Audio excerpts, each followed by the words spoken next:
Welcome to Interest Groups. This is a follow-up. So we just left political parties and now we are moving into interest groups, which get a lot of criticism. We'll talk about the good and the bad, but they definitely get a lot of criticism in our current system based on a lot of things that people think with corruption and where they're at. But as you'll see on the screen, a number of those groups probably look familiar, at least you've heard of them. We will discuss these as we move forward. Today's goal, I want you to be able to describe the influence of these interest groups on public policy in the United States. We'll also talk about them in terms of elections as well, and we'll go into a little bit more detail on kind of what they provide in class and what they take away from the democratic process. So what is an interest group? It's an organization dedicated to certain interest goals, especially pertaining to public policy. Again, they do not run candidates. Interest groups do not run candidates. They only care about the issue. If you're a Democrat and you believe firmly in what the ACLU is doing, they will help fund your campaign at times. If you're a Republican and you believe what they're doing is right, they will again, in turn, help fund your campaign or provide some resources for you if you're going to run. Same with the NRA. They could care less if you're a Democrat or Republican. They just want their issue to be furthered. And that's the point here. As you can see on the screen, again, I'm sure you've heard of at least a few of these groups, if not all of them. But they all do play a part in our process, our governing process. There's economic interest groups. These are sometimes even labor unions and such, but also professional organizations. And then you have the public interest groups, which are really just the groups that people are joined. They're by a common interest, right? So Mothers Against Drunk Driving, for instance, is a common interest group. NRA, they believe in Second Amendment rights. Again, Greenpeace, environmental interest group. These are public interests, things that people find interesting or something that they want to be a part of, and they join there. What's the value? You know, there's a lot of value. I mean, and there truly is. One, you bring about awareness for certain issues. And we just gave the example of Mothers Against Drunk Driving. One mother, on Capitol Hill talking about alcoholism or alcohol abuse and drinking and driving isn't going to have a huge voice. But you put thousands of mothers in that same situation and you unite those voices, they tend to be heard. So the more people you have, the louder your voice can be, and probably the more seriously the politicians and legislators will take your opinions. They do represent people based on shared attitudes. This is how they're a linkage institution. They link you to government by representing a group of people based on this shared attitude. They believe this roughly the same things, at least on this issue, and they want to be heard. They do have a large amount of information and valuable information at that. People say, oh, money's important for interest groups. It is, but information is the most valuable thing that interest groups have. They have more resources as far as research goes, and the ability to do large-scale research than most other groups do.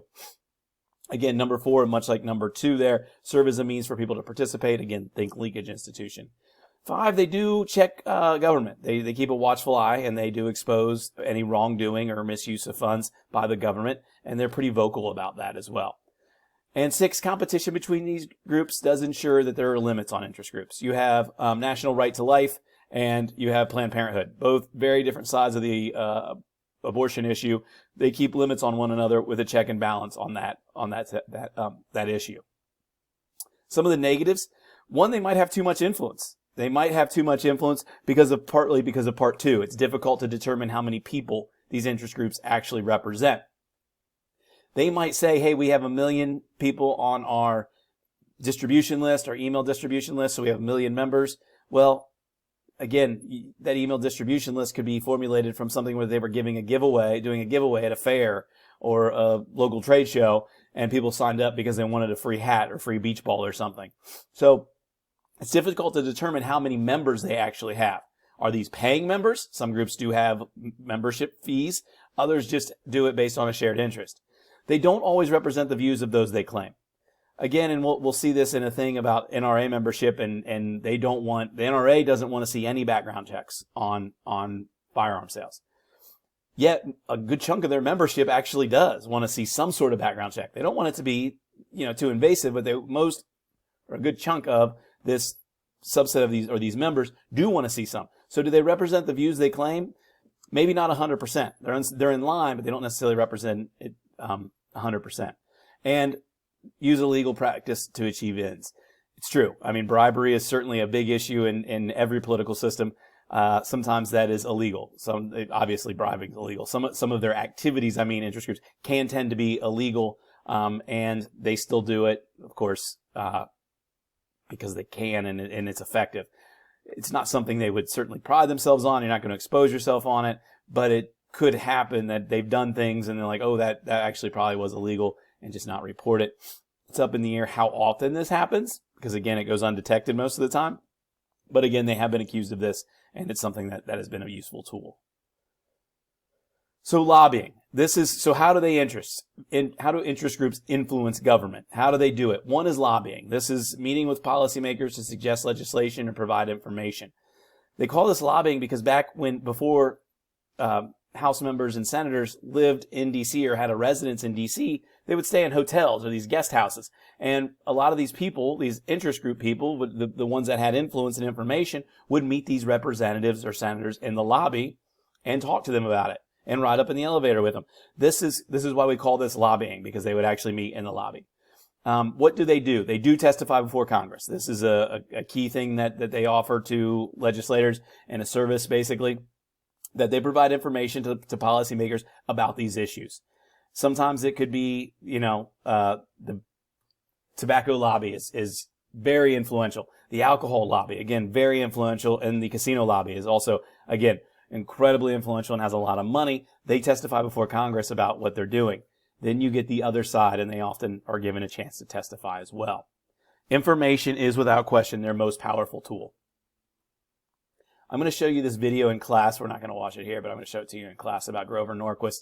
He runs Americans for Tax Reform. He's also been involved in other lobbying ventures over the years. They do provide campaign funds. Again, they're political action committees. They do not run their own candidate. That's for political parties to do. Interest groups will help provide campaign funds if you are a champion of their issue. If you are going to work hard for their issue, they tend to find some money to help your campaign. They do endorse candidates. They make that known either through commercials or through their ads or through their newsletters that they send out. They'll talk about why a candidate they like and why they like that candidate. The court action they do, when you think of this, the ACLU is a big one, but they do file lawsuits. Amicus briefs are friend of the court briefs. We'll get to this more in the judicial branch, but they are friend of the court briefs that they write showing their position and explaining their brief of why they think this court case should go one way or the other. The justices do read them. They use these. The justices will tell you, they'll take it from both sides. They'll take it from physicians and doctors on one side, and they'll take it from, opinion pieces on the other, as long as that interest group is well known and they're not trying to mislead anyone. These are very valuable to them. The justices will tell you, hey, we're not physicians, we're not doctors, we're not scientists. We don't know a lot about some of these things. We have to have this written out for us in plain language that we can understand. And they do engage in and inform the public. They do grassroots lobbying. They get people involved. It's good influence because, again, this is another part of their linkage institution. It's how you get the public involved in the process. Again, at the bottom, make sure you know this. Interest groups do not run their own candidates. That is for political parties. So how do they lobby, and where do they lobby? Legislative branch, absolutely. They testify before congressional committees. They provide information that policymakers may not know. They do this often. They write to these policymakers and their staffs. They'll also meet with them. They are known for going to lunch and having these lunches and dinners and everything and breakfast meetings and all this with policymakers. There's breakfast clubs and things like this where they get together, the first Friday of the month or something, provide breakfast and have a presentation about their position. Information, again, is their most powerful tool. If they mislead a member of Congress, they're not going to be welcome back. One thing legislators don't want to happen is to be made a fool of. And if they are, and it's your fault, you better believe you will not be invited back. They do provide campaign funds. Again, it's sometimes limited. Other times it's substantial amount, but they do. They do write speeches. They will happily write a speech for you if you are willing to take their issue to Capitol Hill and talk about it. They also write legislation. They've taken a lot of heat for this recently because they will actually write out the bill and ask you to only just cut and paste like your name in and out of there. And they've taken some heat from that because people don't feel like it's coming from the heart of the legislators. People think, oh, the legislators are just working for these interest groups and not doing any of the work themselves. And then bribing, as we said, it does happen. Very hard to detect, but it does happen from time to time. How do they lobby the executive branch? They do not meet with the president. It just doesn't happen. They do meet with White House aides and the executive agencies, the cabinet level positions. They will meet with them. They do try to influence appointments into these agencies. It's really important for them. If you're the Sierra Club, for instance, the example here, you're an environmental organization, you would want the Secretary of Interior to line up with something that you have. You would want to protect these national parks in this land from, say, drilling for oil.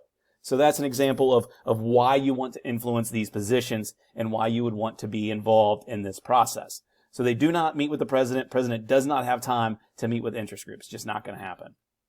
How do they lobby the judicial branch? As noted, the judicial branch, we've noted this before, is very insulated. It's insular and people don't have a lot of access to them. But they do it by bringing lawsuits before the court. ACLU does this often. And the second thing is these amicus briefs. They're written arguments for or against a side in the court case. These are very valuable, as just mentioned. The justices do read them. They go in the case file. And a lawyer might solicit a few from different groups regarding this to try to get on their side. And you want a good interest group, you want the best, and you want the best writers because obviously they're going to be read. So it is important that they are there. Amicus briefs, again, we'll talk about during the judicial branch, but it is influence that the interest groups have that some people think should be left alone. Again, the justices like it because it gives them information on something they might not have otherwise known. This is what we call the iron triangle. And you can see on the screen here, interest groups provide electoral support to Congress. What does Congress provide back to the interest group? Friendly legislation and oversight. Again, you have a bill that you want introduced. If you write it out and you've provided some electoral support to this member, odds are they might sponsor that bill for you. Same thing here. Interest groups provide congressional support via the lobby to the bureaucracy. What's the bureaucracy provide? Low regulation, special favors, these sorts of things. Once you're in this triangle, it's really hard to break out. And there's a lot of movement between some of these pieces, particularly between Congress and the interest groups. This is what we call the revolving door, this movement from Congress to the interest groups. You leave Congress making $174,000 or something to go then make maybe $1 million or more by working for an interest groups. Former members of Congress go work for these groups. Senator Donnelly in Indiana lost his election to Mike Braun.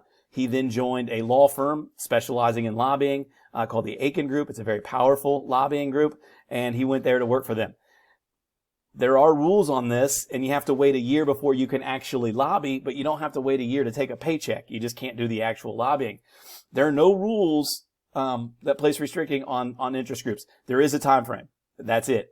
1 year for ex-House members, 2 years for senators, and top-level executive branch officials. Ted Cruz, Alexandria Ocasio-Cortez have both come out and said this is crazy that we allow this, that these people leave Congress, a very powerful position. They leave Congress because they either left or they lost their reelection. Then they go work for these interest groups, and now they have access to all of their friends who they just worked with on Capitol Hill. So it says, hey, I'm coming over. I want to have lunch.